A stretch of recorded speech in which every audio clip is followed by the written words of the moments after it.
Well, where there is an irreparable breakdown of a marriage, whether it's to do with violence or whether it's just that the couple cannot continue to live under the same roof, a woman in Islam has always had the right to ask for separation.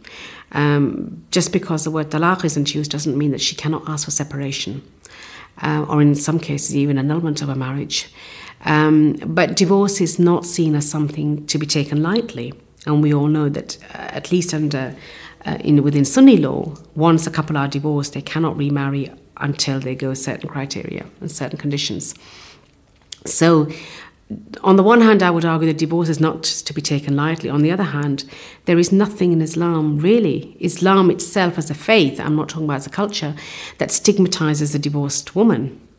In fact, if anything, the concept of a divorced woman is almost quite alien to Islam. And the understanding and imperative is that a divorced woman or even a widowed woman should be encouraged to remarry as quickly as possible. Once a woman came to the Prophet and said, I was looking at my husband with a group of men and I didn't like him.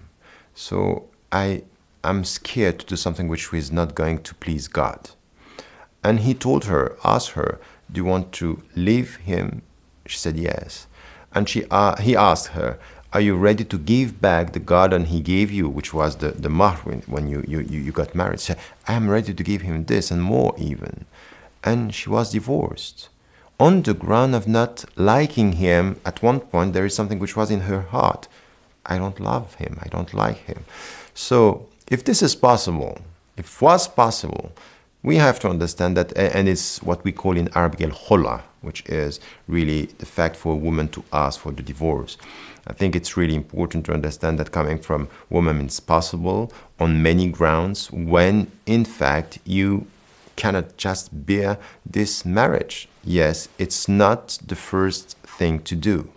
For the men and for the women, try to find ways to stay together, because a marriage is for staying together. But if at one point, both of you, one of you, it's just saying, I can't, it's unbearable. So that's it. You have to take the decision to save yourself and to save even sometimes your own kids.